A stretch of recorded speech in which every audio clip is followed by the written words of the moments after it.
새벽 2시 대학병원 응급실 복도에서 신우이의 비명이 유리벽을 뚫고 터져 나왔어요. 하얀 붕대 사이로 녹아내린 살점이 바닥에 뚝뚝 떨어지는데 시어머니는 저를 향해 손가락을 겨누며 목청을 찢었죠. 전현이야. 저 독한 년이 내 딸을 죽이려고 했어. 병원 CCTV 카메라가 저를 잡는 순간 제 손 안에는 딱 10초짜리 영상 파일 하나가 들려 있었답니다. 신우이가 제 화장대 서랍을 뒤져 그 크림을 훔쳐가는 시어머니의 완벽한 자충수가 담긴 10초짜리 영상이요. 안녕하세요. 옆집 그 사연입니다.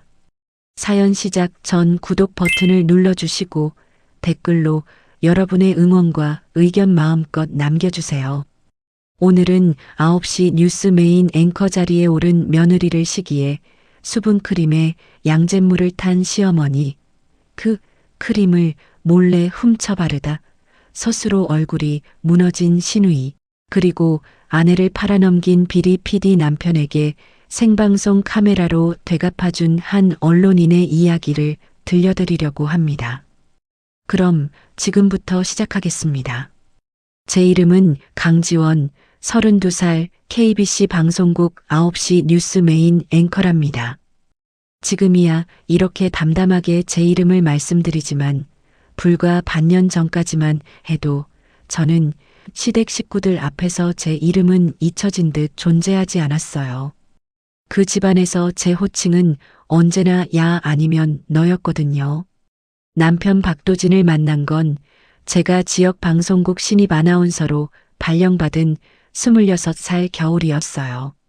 그이는 그때 이미 서울 본사 편성국에 잘 나가는 예능 PD였고 저는 눈이 펑펑 쏟아지던 날 지방국 개편 특집 회의차 내려온 그이를 회의실 문 앞에서 처음 봤답니다. 코트에 눈을 잔뜩 얹고 들어오면서 저를 향해 씩 웃던 그 눈매가 저는 그때 이상하게도 따뜻하다고 느꼈어요. 지금 생각하면 그게 착시였습니다. 눈이 부셔서 잠깐 뜨겁게 보였을 뿐 그 사람 눈동자는 원래부터 얼음장이었어요. 3년의 연애 기간을 갖고 결혼은 29에 했어요. 상견례 자리에서 시어머니 김명희 여사는 제 손을 붙잡고 이렇게 말씀하시더라고요. 지원아, 우리 도진이가 좀 무뚝뚝해도 속은 참 깊은 애야. 나는 며느리가 아니라 딸을 얻는 거라고 생각한단다. 저는 그 말에 눈물까지 찔끔 흘렸어요. 25에 어머니를 위암으로 여의고 아버지 손에 자란 저에게 어머니라는 호칭을 다시 부를 수 있다는 게 얼마나 큰 선물처럼 느껴졌는지 몰라요. 저는 진심으로 그 손을 마주잡고 고개를 숙였답니다. 어머님 감사합니다. 정말 잘해볼게요. 지금 그 장면을 다시 떠올리면 제 등에서 식은땀이 흘러요.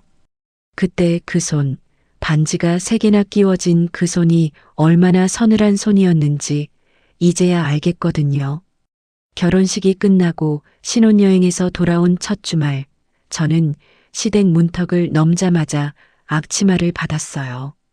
예, 냉장고에 갈비 재워뒀으니까 저녁 준비 좀 해라. 유진이 방송 끝나고 온다니까 상 좀 제대로 봐야지. 그날은 제 첫 녹화 다음 날이라 눈도 제대로 못 붙인 상태였어요. 남편에게 눈짓을 보냈지만 그이는 이미 아버님 옆에서 소주잔을 기울이고 있더라고요.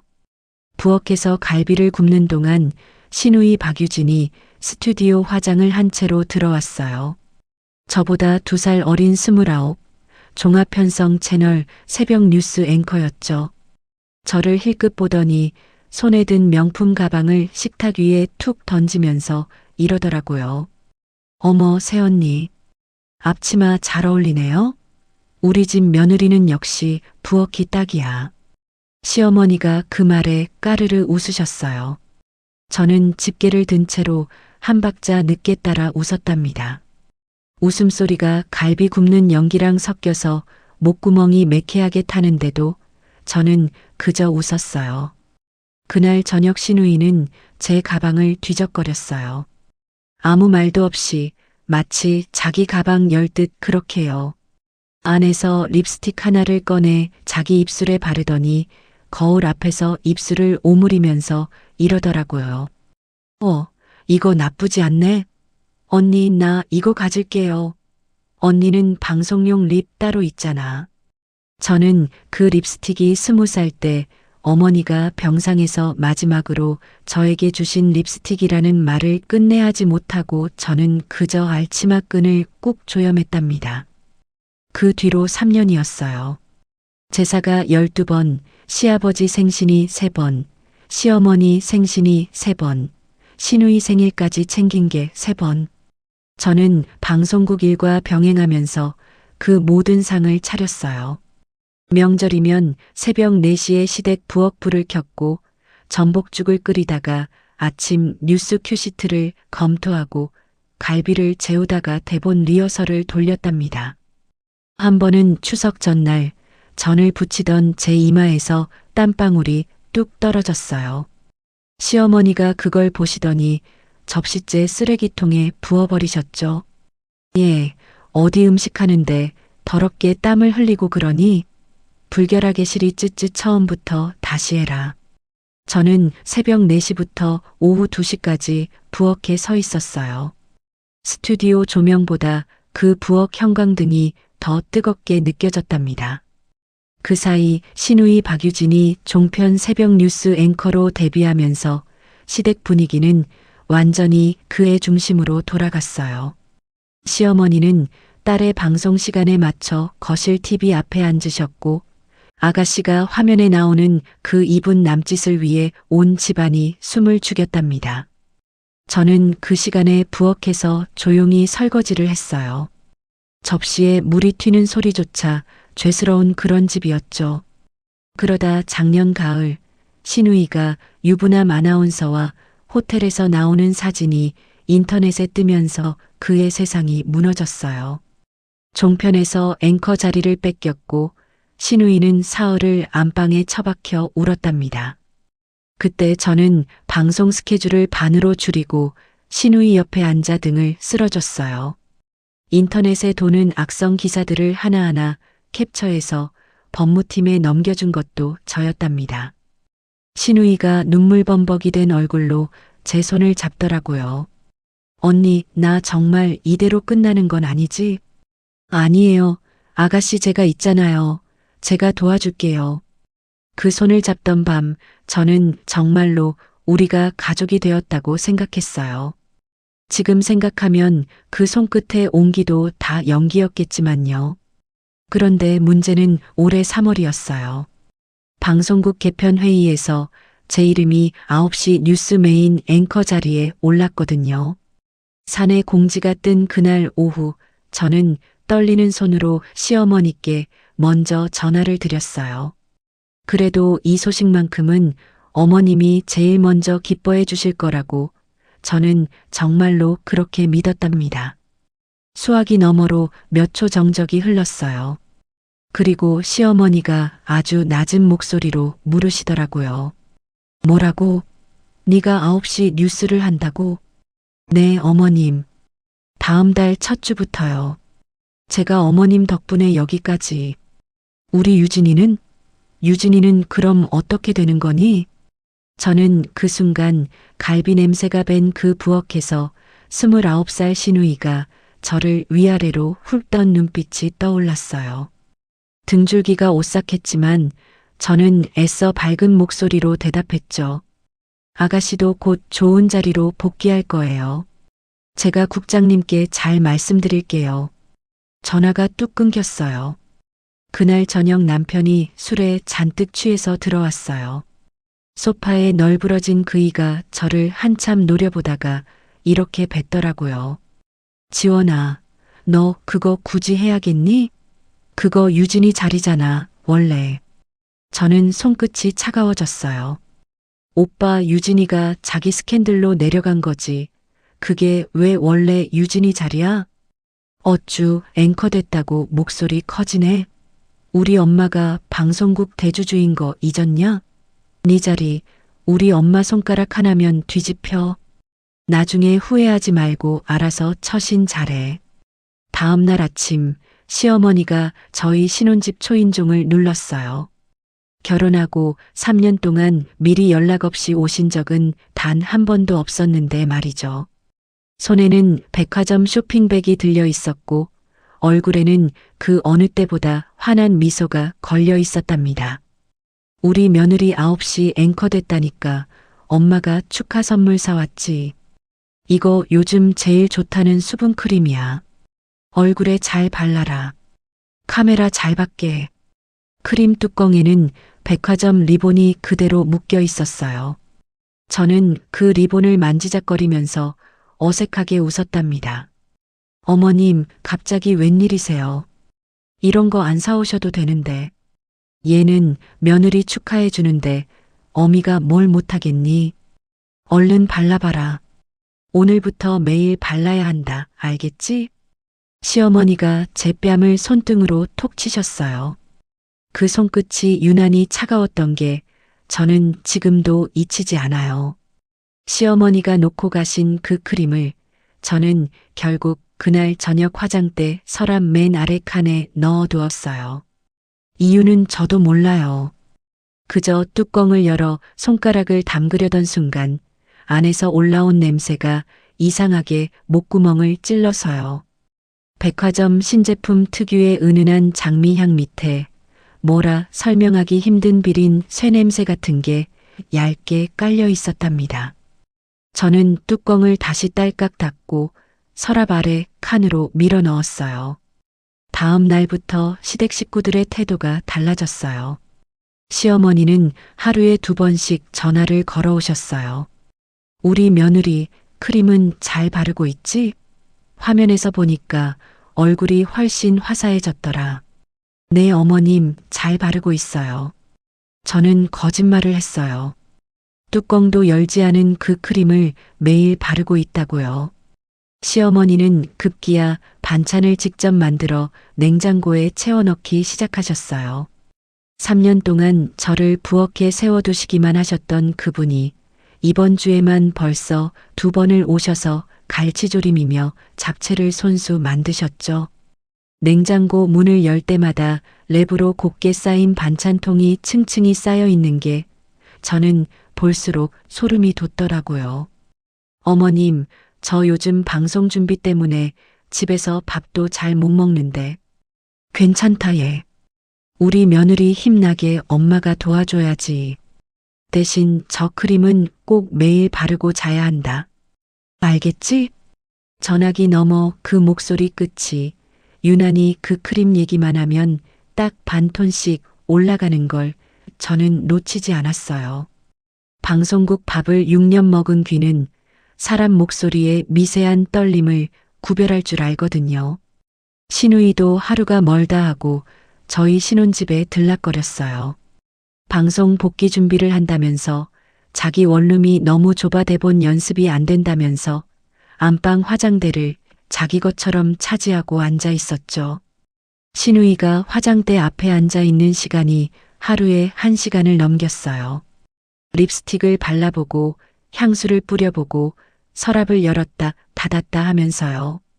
저는 그 모습을 보면서 안방 문틀에 몸을 살짝 기대곤 했어요. 3년 전 제 립스틱을 자기 것처럼 챙겨가던 그 손이 이번엔 또 무엇을 노리고 있는지 저는 그게 왠지 궁금했답니다. 그런데 문제는 방송 디데이가 코앞으로 다가온 사흘 전이었어요. 메인 앵커 데뷔 리허설 때문에 저는 그 주 내내 새벽 2시에 퇴근했어요. 신혼집에 들어오면 남편은 이미 안방 침대에서 코를 골고 있었고 저는 거실 소파에 쓰러져 잠들기 일쑤였답니다. 화장대 근처는 손도 대지 못했어요. 그러다 목요일 새벽 저는 이상한 소리에 잠에서 깼어요. 거실 시계는 새벽 3시 10분을 가리키고 있었어요. 안방 쪽에서 뭔가 부스럭대는 소리, 그리고 서랍을 여닫는 아주 조심스러운 마찰음이 흘러나왔답니다. 냉장고 돌아가는 웅웅거리는 소리마저 숨을 죽인 듯한 그 새벽에 그 소리는 유난히 뚜렷했어요. 저는 담요를 턱까지 끌어올린 채 소파에 몸을 낮췄어요. 거실 스탠드 조명이 안방 문틈으로 얇게 새어들고 있었어요. 저는 아주 조심스레 소파에서 미끄러져 나와 벽을 짚으면서 안방 쪽으로 다가갔답니다. 슬리퍼는 신지 못했어요. 맨발로 마룻바닥을 밟는데 발바닥에서 심장 소리가 들리는 것 같더라고요. 문틈으로 안방을 들여다보니 화장대 앞에 신우이가 앉아 있었어요. 머리를 낮은 포니테일로 묶고 목까지 올라오는 검은 니트 원피스를 입은 채로요. 그 애가 언제 신혼집에 들어왔는지 저는 몰라요. 남편이 문을 열어줬는지 아니면 시어머니한테 받은 우리 집 비상 열쇠를 쓴 건지 그것도 몰랐어요. 다만 신우이는 아주 익숙한 손놀림으로 화장대 서랍 맨 아래 칸을 열더라고요. 그리고 그 안에서 하얀 크림통을 꺼내 자기 파우치에 넣었어요. 저는 그 순간 몸이 얼음처럼 굳었어요. 소리를 내면 안 된다는 생각 하나로 저는 손끝을 소파 팔걸이에 꾹 눌러붙였답니다. 신우이는 크림을 챙긴 뒤 안방을 나와 현관 쪽으로 향했어요. 신발을 신으면서 아주 작게 혼잣말을 하더라고요. 어차피 새언니는 이런 좋은 거 바르면 안 어울려. 내가 발라야 화면발이 살지. 현관문이 딸깍 닫혔어요. 저는 그때야 참았던 숨을 뱉었답니다. 그런데 이상하게 마음이 놓이지가 않았어요. 오히려 등에 얼음이 얹힌 것처럼 서늘한 기운이 목덜미까지 타고 올라왔죠. 저는 소파에서 몸을 일으켜 안방 화장대 앞으로 걸어갔어요. 그리고 그때 화장대 왼쪽 위에 붙여둔 작은 홈캠이 저를 붙잡았어요. 그 홈캠은 신우이가 지난달에 제 결혼 반지를 몰래 꺼내가는 걸 확인한 뒤 제가 남편 몰래 설치한 거였어요. 신혼집 안방 서랍 물건이 자꾸 사라져서 저는 마트에서 4만 원짜리 소형 카메라를 사서 화장대 거울 뒤편에 붙여뒀거든요. 저는 홈캠 앱을 켜서 방금 전 영상을 돌려봤어요. 신우이가 서랍을 열고 크림을 꺼내는 딱 10초짜리 영상이 선명하게 찍혀 있었답니다. 크림통 뚜껑에 남아있는 백화점 리본이 화면 속에서 신우이의 손가락에 걸려 살짝 흔들렸어요. 신우이의 입가에 걸린 옅은 미소까지 카메라는 놓치지 않았답니다. 그 영상을 확인한 순간 저는 왜인지 저장 버튼을 여러 번 눌렀어요. 클라우드 두 곳에 자동 백업이 걸리는 것까지 확인한 뒤에야 저는 핸드폰을 내려놓았답니다. 그리고 저는 화장대 앞에 앉아 서랍 안쪽에 놓여있던 시어머니의 원래 백화점 쇼핑백까지 지퍼백에 담아 옷장 안쪽 깊숙이 옮겨뒀어요. 머리가 아니라 손끝이 먼저 움직였어요. 그때 제 손이 왜 그렇게 급하게 움직였는지 저는 지금도 정확히 설명할 수 없어요. 다만 그 새벽 뭔가 아주 큰일이 곧 벌어질 거라는 감각이 목 뒤를 짓눌렀거든요. 그리고 그날 새벽 6시 40분 제 핸드폰이 울렸어요. 시어머니의 이름이 화면에 뜨는 순간 저는 이불을 밀어내고 벌떡 일어났답니다. 통화 버튼을 누르자 수화기 너머에서 짐승이 우는 것 같은 비명이 먼저 쏟아졌어요. 지원아, 지원아. 유진이 얼굴이. 시어머니의 목소리가 반쯤 갈라져 있었어요. 그 뒤로 낯선 남자 목소리가 끼어들었죠. 보호자분, 이쪽으로 오셔서 서명하세요. 저는 그 자리에 그대로 주저앉을 뻔했어요.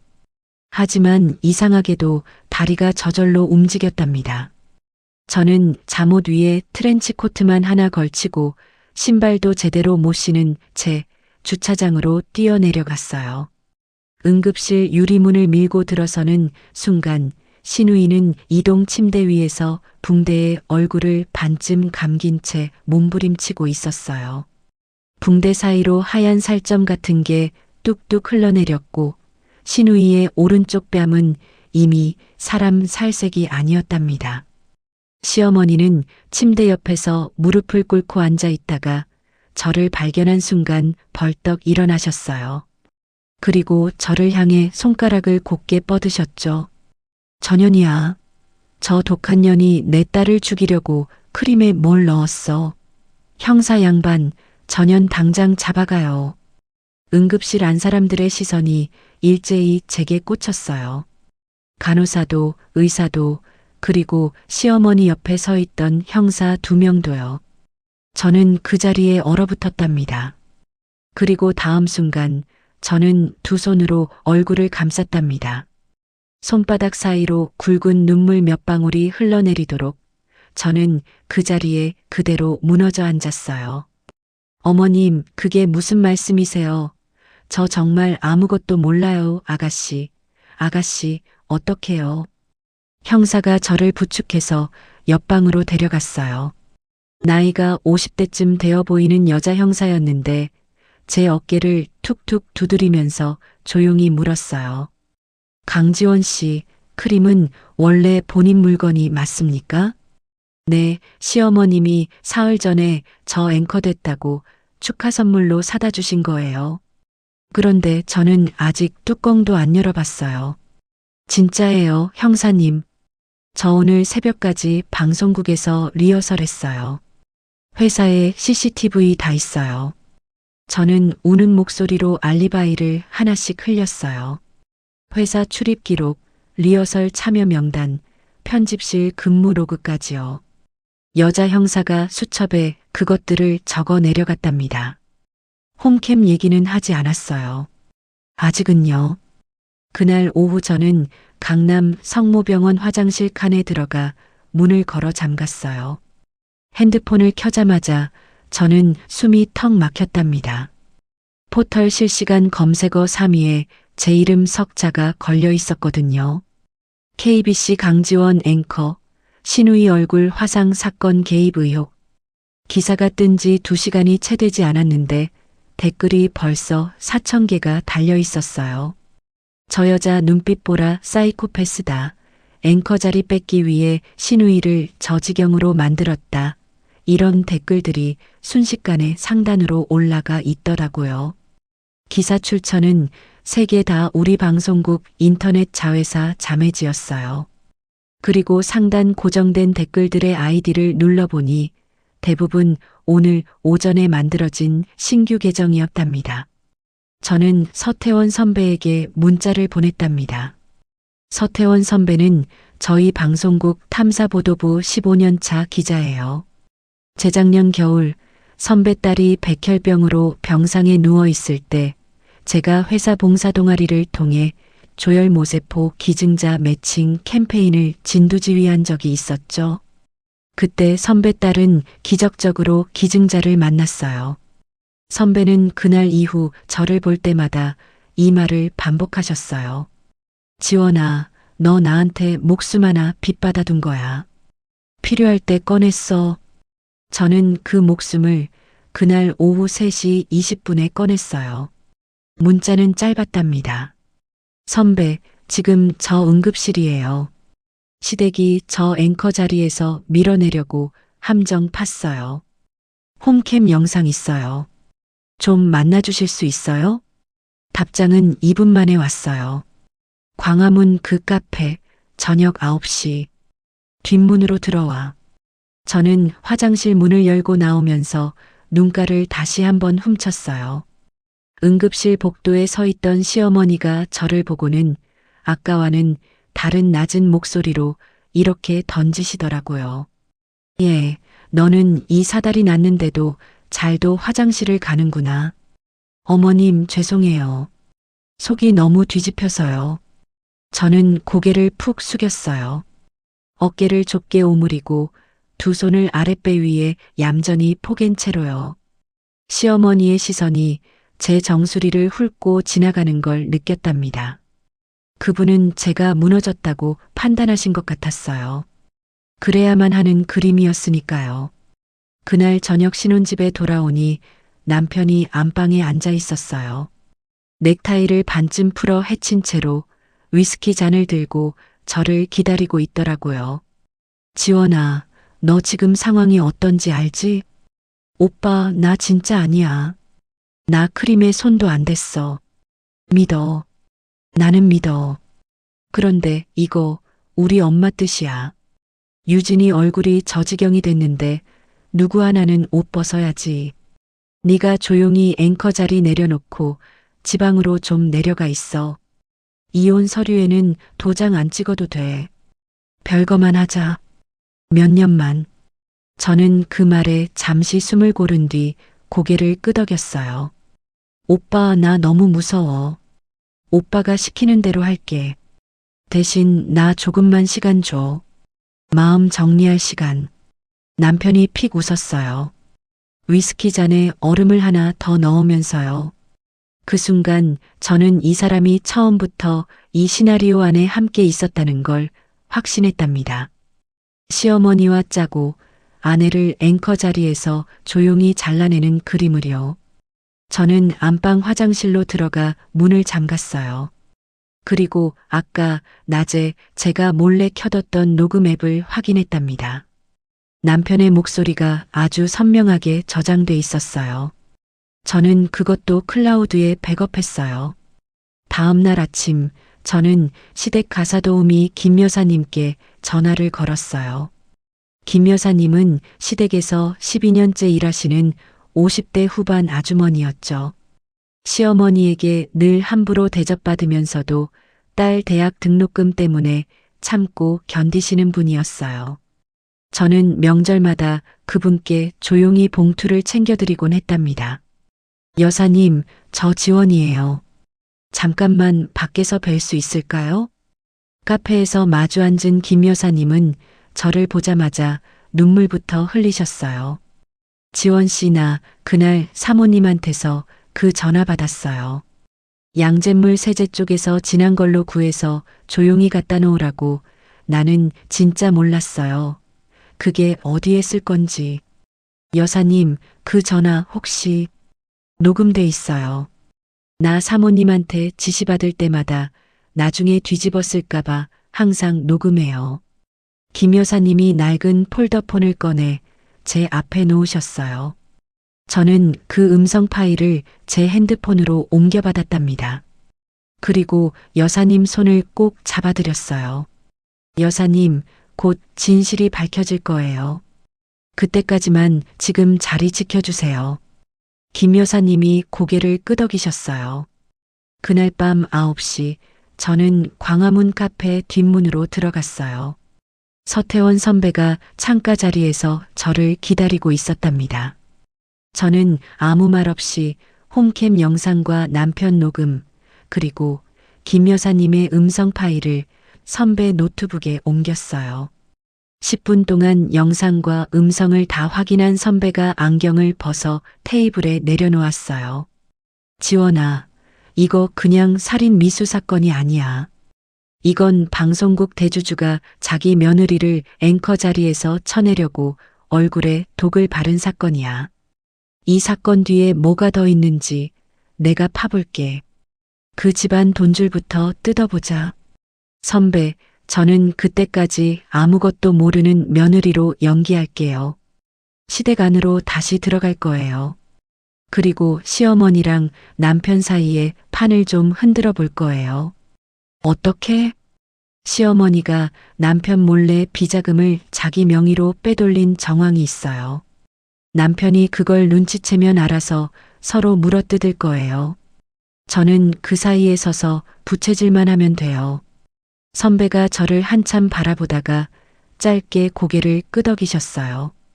다음 날부터 저는 시댁에 매일 출근했답니다. 병원에 누워있는 시누이를 위해 전복죽을 끓이고 시어머니 앞에 무릎을 꿇고 앉아 죄인처럼 고개를 조아렸어요. 어머님, 제가 부족해서 이런 일이 났어요. 아가씨 곁에서 지키게만 해주세요. 시어머니는 그런 저를 위아래로 훑어보시더니 픽 웃으셨어요. 예, 이제야 정신 좀 차렸나 보네. 저는 그 옆에서 조용히 커피를 타드렸어요. 그리고 남편의 회사 서류 가방이 거실에 놓여 있는 걸 곁눈질했답니다. 다음 주에 그 안에서 무엇이 나올지 저는 이미 알고 있었어요. 그런데 시댁이 저보다 한 발 빨랐어요. 시누이 사고 열흘째 되던 월요일 아침, 저는 방송국 인사위원회 소환장을 받았답니다. 사유는 두 줄이었어요. 동거 가족상의 사건 피의자 신분, 정신적 안정성 판정 필요. 서류 마지막에는 정신감정 명령이 붙어 있었어요. 국립정신병원에 사흘간 입원해서 감정을 받으라는, 사실상 앵커 자리에서 저를 쫓아내는 순서였답니다. 인사위원회장 자리에는 시어머니와 골프를 함께 치는 방송국 부사장이 앉아 있었어요. 그 옆에는 남편이 팔짱을 낀 채로 저를 내려다보고 있었죠. 그이는 저와 눈이 마주치는 순간 아주 짧게 고개를 젓더라고요. 조용히 넘어가라는 신호였어요. 저는 서류 위에 손을 얹은 채 잠시 침묵했답니다. 방송국 로비 대형 스크린으로 저를 매장하는 뉴스가 하루 종일 흐르는 소리가 4층까지 웅웅거리며 올라오는 게 들렸어요. 의결하겠습니다. 강지원 앵커의 정신감정 기간 중 대체 앵커로 KBC 뉴스 특별팀 박도진 PD의 제안에 따라 신인 아나운서를 배정합니다. 박도진 PD, 제 남편이 앵커 자리 대체 인력을 직접 제안했다는 대목에서 저는 손끝을 서류 아래로 접어 넣었어요. 서류 밑에 감춰진 제 손톱이 손바닥살을 파고들었지만 저는 얼굴만은 완벽하게 굳혀두었답니다.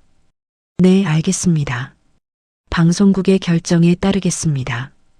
회의실을 나와 로비를 지나가는 동안 대형 스크린에서는 저에 관한 뉴스가 실시간으로 흘렀어요.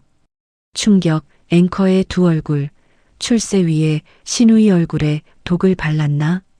자막 밑에는 제가 3년 전 시댁 결혼식에서 시누이 어깨를 감싸주던 사진이 정지 화면으로 걸려 있었죠. 얼굴 방향은 저를 노려보는 것처럼 각도만 조금 틀어져 있었어요. 로비를 지키던 청소부 몇 분이 저를 힐끗 보시더니 고개를 돌리셨어요. 저는 그분들 앞을 지나가면서 구두 굽소리를 최대한 낮췄답니다. 저는 그렇게 나흘 뒤 국립정신병원 폐쇄병동에 입원했어요. 병원 침대는 시트가 회색이었고 창문은 손톱만큼도 열리지 않았어요. 핸드폰은 압수됐고 면회는 하루 10분 남편만 허용됐죠. 첫날 밤 저는 침대 위에 앉아 팔뚝을 아주 세게 꼬집어 봤어요. 손톱 자국이 붉게 남는 걸 확인하고서야 저는 이곳이 꿈이 아니라 현실이라는 걸 인정했답니다. 방문 밖에서는 이따금 다른 환자의 웃음소리가, 그리고 밤이 깊어지면 누군가의 흐느낌이 얇은 벽을 타고 흘러들어왔어요. 저는 그 소리를 오래도록 들었어요. 앵커 자리, 남편 시댁, 그리고 3년 동안 참았던 그 모든 시간이 이 회색 시트 위에서 부스러지고 있었죠. 남편은 천면의 시간에 저를 창가에 세워두고 이렇게 말하더라고요. 지원아, 여기서 3주 있어라. 감정 소견서 나오면 우리 엄마가 자기 손으로 너 이혼 서류 준비할 거야. 위자료로 강남 오피스텔 하나 줄게. 어차피 너도 이제 앵커는 끝났어. 저는 창밖 은행나무 가지가 유리에 톡, 톡 부딪히는 소리를 들었어요. 그리고 남편의 어깨 너머 병실 문틈으로 청소부 유니폼을 입은 낯익은 아주머니 한 분이 지나가는 걸 봤답니다. 김 여사님이었어요. 김 여사님은 남편이 병실을 나가자마자 청소 카트를 밀고 제 병실 앞에 멈춰 섰어요. 그리고 걸레를 짜는 척 몸을 숙이면서 카트 아래 칸에서 얇은 검은색 폴더폰 하나를 꺼내 제 침대 밑으로 슬쩍 밀어 넣으셨죠. 지원 씨, 서 기자님이 보내신 거예요. 안에 번호 하나만 저장돼 있어요. 김 여사님이 병실 문을 나서면서 아주 작게 덧붙이셨어요. 기자님이 판이 이제부터 뒤집힌다고 하셨어요. 그날 밤 저는 이불 속에서 폴더폰을 열었어요. 저장된 번호는 서태원 선배 것이었답니다. 통화 버튼을 누르자 선배 목소리가 아주 낮게 흘러나왔어요. 지원아, 너희 시어머니 비자금 장부 확보했다. 방송국 자매지 통해서 댓글 부대에 지난 3년간 14억이 흘러갔어. 그리고 그 14억, 네 남편은 한 푼도 몰라. 시어머니가 자기 명의 서초동 오피스텔 세 채로 몰래 세탁했더라. 선배, 응? 그 돈이 어디로 갔는지 남편이 알게 만들어주세요. 오늘 밤 안에요. 전화 저편에서 선배가 아주 짧게 웃으셨어요. 이미 흘렸어. 방송국 내부 감사팀의 익명 제보로. 남편이 내일 오전에 감사팀 호출받을 거야.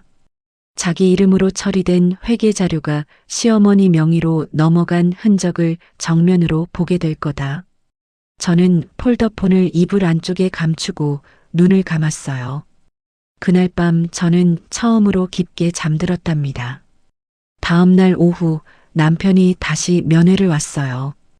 이번엔 얼굴이 창백했답니다. 지원아, 우리 엄마가 나 몰래 회사 돈을 자기 오피스텔로 돌렸어. 너 혹시 이거 알고 있었어? 오빠, 나 여기 갇혀 있어서 아무것도 몰라. 어머니가 유진이한테는 강남 아파트 2채를 미리 증여했는데 나한테는 한 채도 없더라. 이거 다 유진이 밑으로 들어갔어. 나 지금 이거 감사팀에서 봤어. 저는 잠시 창밖으로 시선을 옮겼어요.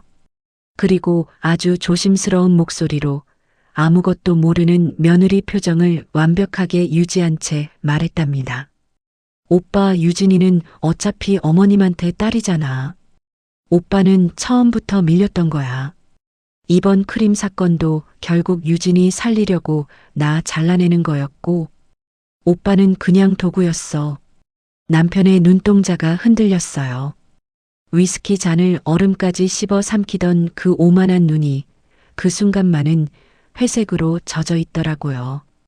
어머니가 나를 도구로 썼다고? 오빠, 지금이라도 정신 차려. 유진이 얼굴이 저지경 된 거, 어머님이 나한테 크림 넣은 거 오빠도 몰랐잖아. 어머님은 오빠도 못 믿어. 재산 다 유진이 앞으로 돌린 거 그 증거야. 남편이 자리에서 벌떡 일어났어요. 병실 문을 발로 걷어차면서 나가는데 그 등 뒤로 저는 아주 작게 웃었답니다.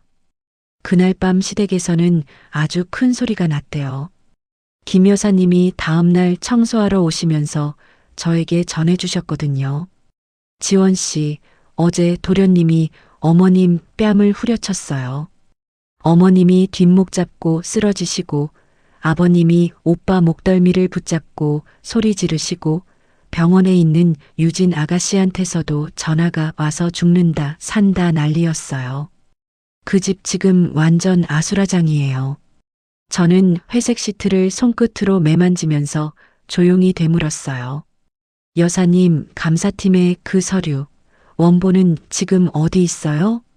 기자님이 서초 사무실 금고에 넣어두셨대요. 그리고 하나 더, 어제 아버님이 오빠 앞에서 시어머니 2년 전 통화 녹음까지 재생하셨대요.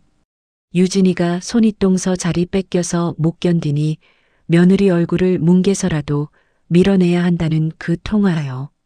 저는 그 말에 눈을 감았어요. 이제 시댁 안에서 저를 위한 자리는 완전히 사라졌고 동시에 그 안에서 그들끼리 서로 물어뜯을 자리는 활짝 열렸답니다. 저는 손에 쥔 폴더폰으로 서태원 선배에게 문자 한 줄을 보냈답니다. 선배, 다음 주 월요일 9시 뉴스 생방송. 저 앵커석 앉히세요. 주조정실 문 걸어 잠글 사람 3명만 붙여주시고요. 정신감정 소견서는 사흘 뒤 나왔어요. 정상 범위 내 오히려 뛰어난 자기 통제력 확인됨. 저는 그 종이 한 장을 손에 쥔 채 국립정신병원 정문을 걸어 나왔답니다. 감정의 담당 의사가 서태원 선배의 대학 후배였다는 걸 저는 그날 아침 처음 알았어요. 방송국까지 가는 동안 저는 서태원 선배와 통화로 큐시트를 재점검했어요. 오늘 밤 9시 뉴스 대체 앵커는 신인 여자 아나운서, 부조정실은 남편 라인 PD가 총괄, 스튜디오 뒷문 코드는 하번주 개편으로 아직 남편도 모르는 상태. 그리고 방송국 노조위원장은 서태원 선배의 15년 술친구였답니다. 저녁 8시 55분. 저는 방송국 지하 주차장에서 스튜디오 뒷문 계단을 밟았어요. 그 계단은 3년 전 처음 앵커 데스크에 앉게 됐을 때 저 혼자 몰래 올라와 큐카드를 넘겨보던 그 계단이었답니다. 오늘도 저는 큐카드를 손에 쥐고 있었어요. 다만 큐카드 뒷면에는 서태원 선배가 손으로 그려준 방송 진행 순서가 적혀 있었죠.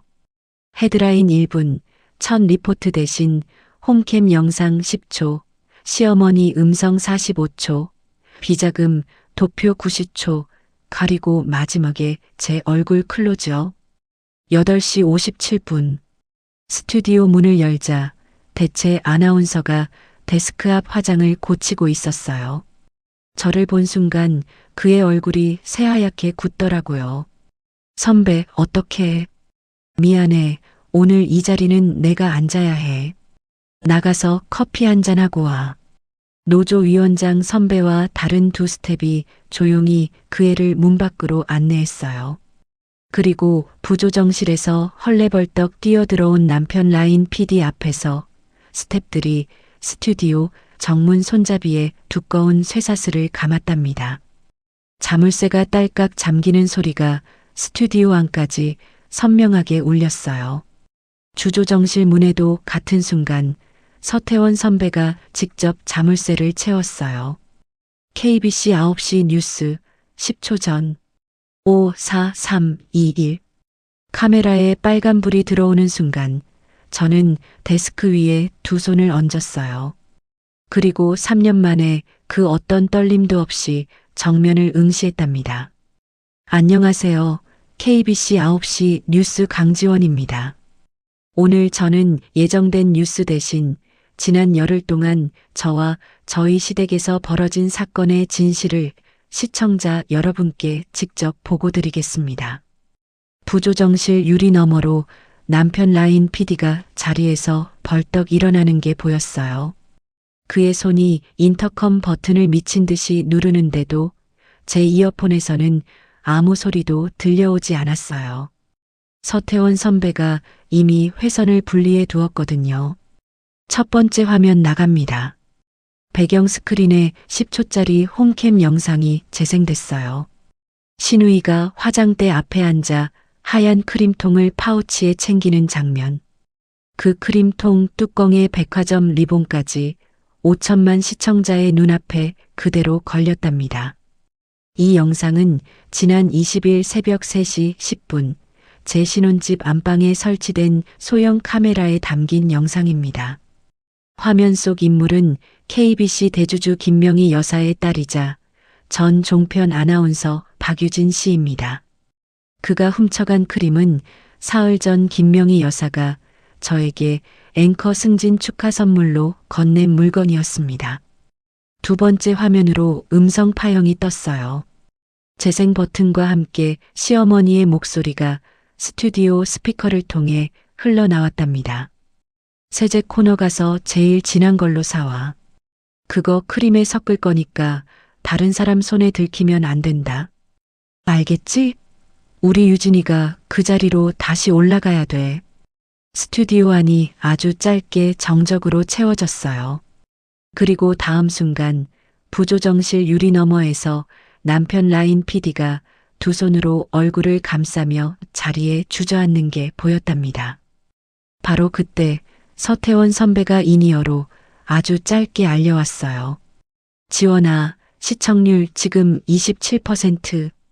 포털 실시간 검색어 1위부터 5위까지 다 내 이름이야. 김명희 씨는 뉴스 시작 2분 만에 뒷목 잡고 침실로 들어가 문 걸어 잠갔대. 신우이는 병실에서 붕대 사이로 TV를 노려보다가 링거줄을 뜯어냈다더라. 세 번째 화면 나갑니다. 스크린에 도표가 떴어요. KBC 자매지 계좌에서 지난 3년간 14곳의 유령 회사로 흘러간 14억 원, 그리고 그 14억이 시어머니 명의 서초동 오피스텔 세 채로 세탁된 흐름이 화살표로 이어지고 있었어요. 도표 아래에는 자매지 편집국장 개인 계좌로 송금된 댓글 대행업체 5곳의 명단이 정렬돼 있었답니다. 본인의 딸을 앵커 자리에 앉히기 위해 KBC 대주주 김명희 씨는 방송국 자매지를 이용해 여론을 조작했고 회사 자금 14억 원을 빼돌려 개인 부동산으로 세탁했습니다. 이 자료는 오늘 밤 방송 종료 즉시 검찰에 정식 이송됩니다. 그 순간이었어요. 스튜디오 정문 밖에서 쿵 소리가 나기 시작했어요. 남편 박도진 PD의 목소리였답니다. 지원아, 문 열어. 지원아, 이 미친. 이거 다 방송사 자산이야. 너 손해배상 감당 못해. 주먹으로 문을 두들기는 소리가 초 단위로 점점 격해졌어요. 저는 그 소리를 인이어 너머에서 들으면서 서태원 선배가 미리 걸어둔 쇠사슬이 몇 킬로그램짜리인지 잠깐 떠올렸답니다. 문이 부서질 리는 없었어요. 지원아, 나 살려줘. 나는 정말 몰랐어. 다 어머니가 시킨 거야. 문 밖에서 남편이 어느 순간 무릎을 꿇는 소리가 났어요. 문 앞에 이마를 대고 흐느끼는 것 같은 아주 얇고 처량한 울음이 스튜디오 밑단으로 새어 들어왔답니다. 3년 동안 저에게 알아서 처신 잘하라던 그 목소리가 지금은 완전히 갈라져 있었어요. 저는 카메라를 정면으로 응시한 채 아주 천천히 미소를 지었어요. 그리고 3년 전 그이가 저에게 던졌던 말을 그대로 돌려주었답니다. 박도진 PD님, 이 자리 말입니다. 제 손가락 하나면 뒤집힌다고 하셨죠. 지금 제 손가락이 딱 하나 움직이는 중입니다. 알아서 처신 잘하세요. 문 밖에서 남편의 울음소리가 완전히 사그라졌어요. 저는 다음 큐카드를 넘겼답니다. 마지막으로 시청자 여러분께 말씀드립니다. 저는 오늘 이 자리를 되찾기 위해서가 아니라 이 자리를 이런 방식으로 사고팔 수 있다고 믿었던 사람들에게 그 자리의 무게를 돌려주기 위해 앉았습니다. KBC 9시 뉴스 강지원이었습니다. 카메라 빨간불이 꺼지는 순간 저는 데스크 아래로 두 손을 내렸어요. 그리고 그제야 손끝이 아주 얇게 떨리고 있다는 걸 저는 처음으로 알아차렸답니다. 서태원 선배가 주조정실 문을 안쪽에서 열고 스튜디오로 들어왔어요. 그 뒤로 검은 정장을 입은 남자 6명이 따라 들어왔답니다. 서울중앙지검 특수부 수사관들이었어요.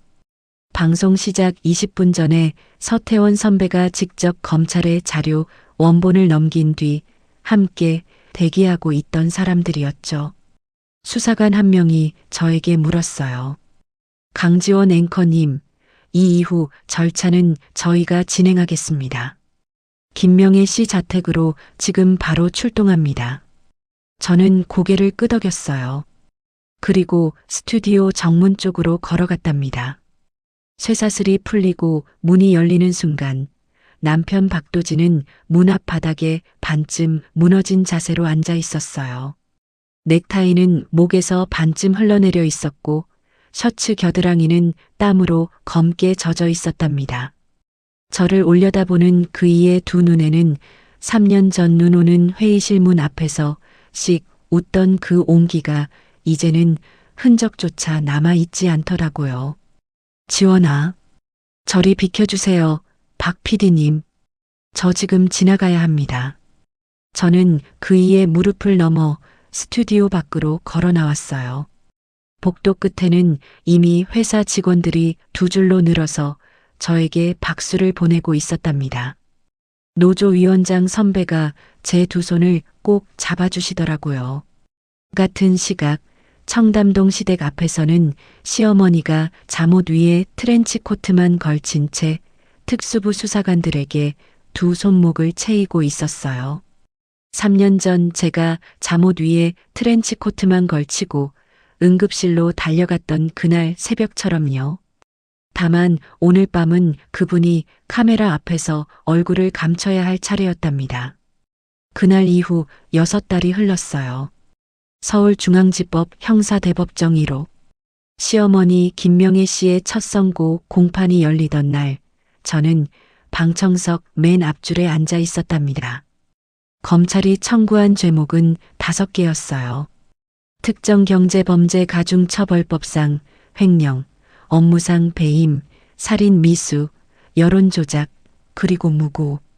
검찰 구형은 징역 15년이었어요.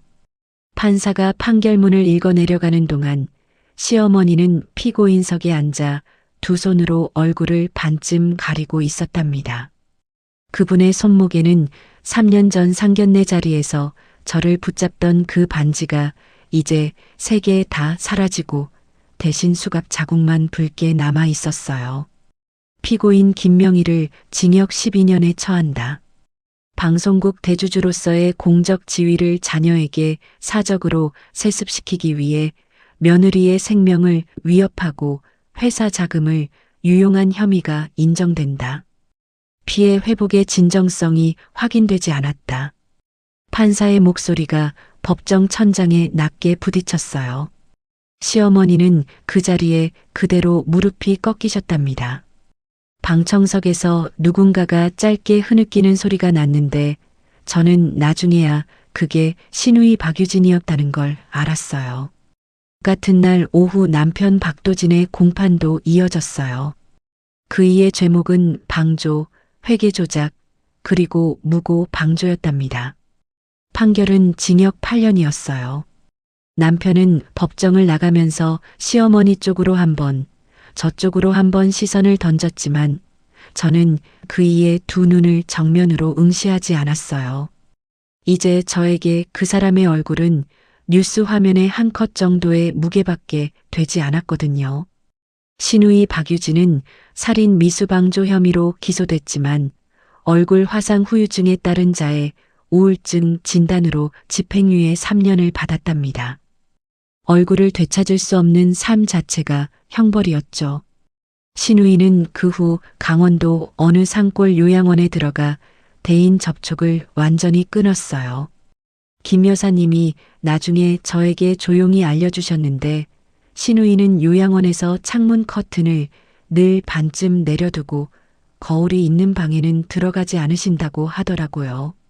29살 그 얼굴 위에 발라지던 그 붉은 립스틱이 이제 2번 다시 그 자리로 돌아갈 수 없게 됐답니다. 앵커 자리에 다시 앉는 꿈은 그 밤 크림통을 파우치에 챙기던 그 손끝에서 이미 끝나 있었어요. 청담동 시댁 3층 자택은 검찰의 추징금 집행으로 압류됐어요. 시어머니 명의 서초동 오피스텔 3채는 국고로 환수됐고 방송국 대주주 지분은 강제 매각됐죠. 시아버지는 자산 대부분이 아내 명의로 넘어가 있는 걸 뒤늦게 확인하고 지방의 형님 댁으로 내려가셨어요. 김 여사님 말씀으로는 그분이 매일 저녁 소주 한 병을 비우시면서 우리 집이 이렇게 될 줄 몰랐다는 말만 반복하신다고 하더라고요. 교도소 안에서 시어머니와 남편은 서로에 대한 원망을 편지로 주고받는데요. 시어머니는 남편이 자신을 감사팀에 신고했다고 확신하고 계신답니다. 남편은 시어머니가 자신을 도구로 썼다는 사실에서 여전히 벗어나지 못하고 있고요.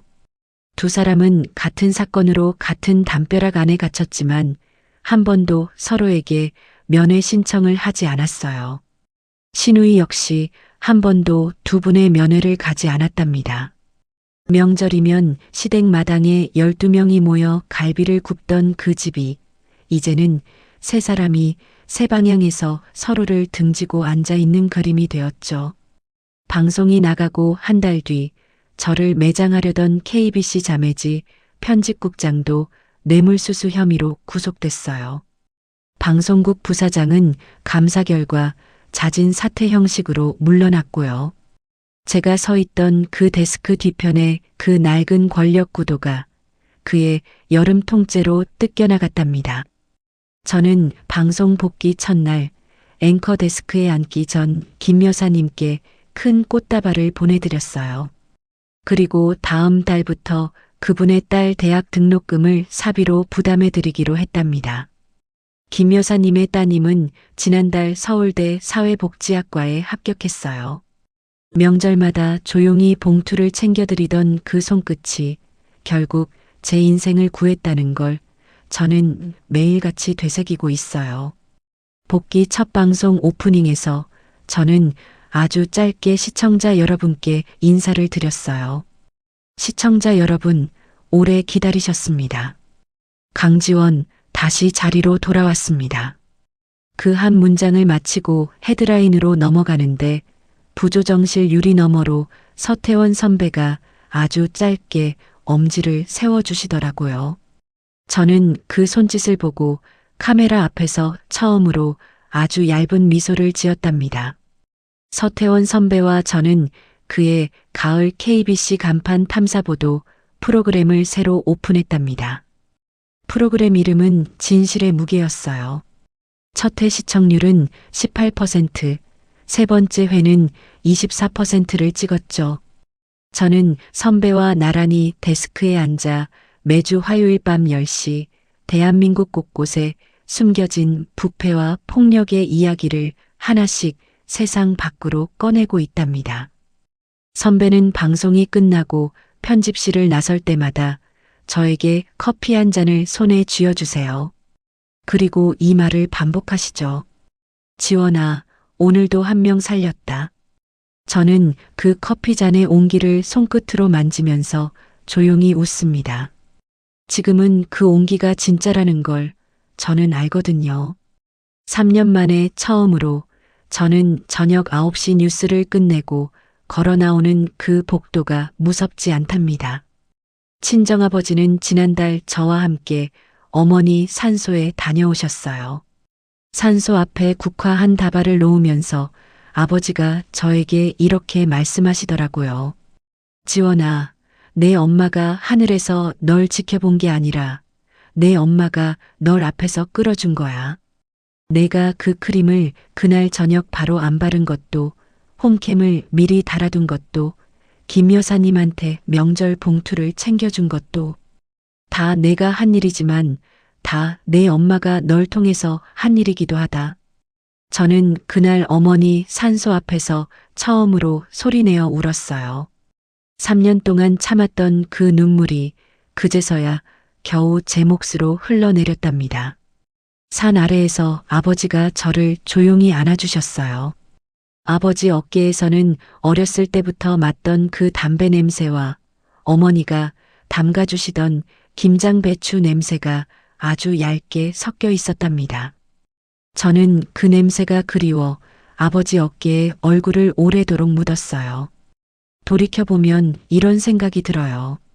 사람의 탐욕은 결국 자기 자식의 얼굴 위에서 무너지는 거더라고요. 며느리 얼굴을 뭉개려고 준비한 그 크림이 결국 자기 딸의 얼굴을 녹였잖아요.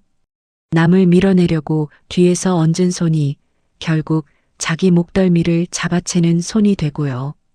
그리고 하나 더요. 제가 3년 동안 그 부엌에서, 그 명절 봉투에서, 그 병상 옆에서 아무 데가 없이 흘려두었던 작은 선의들이 결국 저를 폐쇄병동 밖으로 걸어 나오게 만들었어요. 김 여사님의 폴더폰이, 서태원 선배의 목숨비지, 그리고 감정의 담당 의사의 짧은 인사 한마디가요.